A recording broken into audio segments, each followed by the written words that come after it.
People love to say behind every great man is a great woman, and it's usually framed as something supportive and positive, so romantic, so flattering. But when we actually look at history and the data, that statement is not innocent. Because it's not just that women were supporting men and men are so appreciative and they understand. It's that women have been structurally positioned behind men, and for most of modern history, women couldn't own property, open a bank account, have a credit card, build independent wealth, pursue their dreams. So if a woman was intelligent, talented, creative, or ambitious, her ideas didn't just simply disappear. They were often funneled through the nearest man who had access to power and loved to control a woman. There's a term for this. It's called the Matilda effect.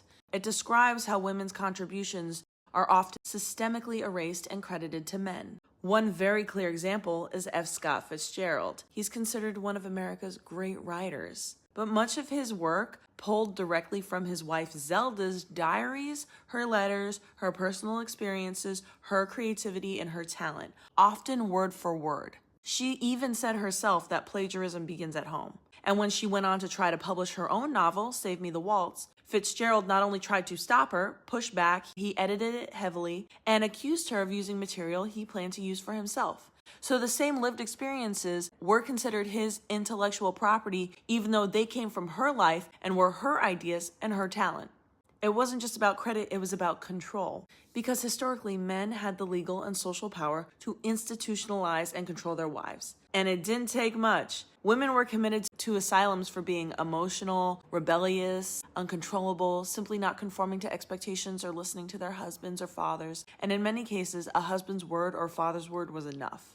There was no meaningful due process and very little ability for women to advocate for themselves once they were institutionalized. Zelda Fitzgerald herself spent years in a psychiatric institution.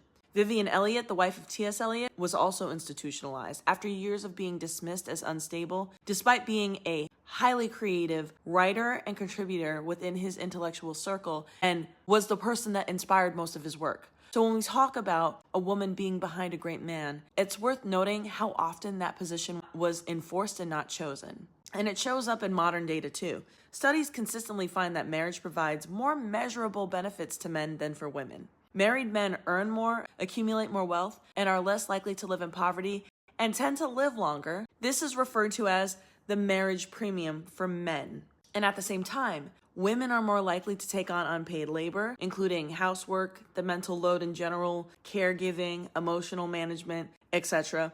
There's also what researchers call the motherhood penalty, where women's earnings and career opportunities often decrease after having children. Men, on the other hand, often experience a fatherhood bonus, where their earnings increase. So even in modern contexts, you can see this pattern where women's labor, both invisible and visible, contributes to men's success in ways that aren't equally valued or reciprocated. And you can see it in smaller everyday ways too. There's a concept called heap eating, where a woman presents an idea, it gets completely overlooked or whatever, and then a man repeats the exact same thing and receives all the credit, and it's a brilliant idea and so amazing.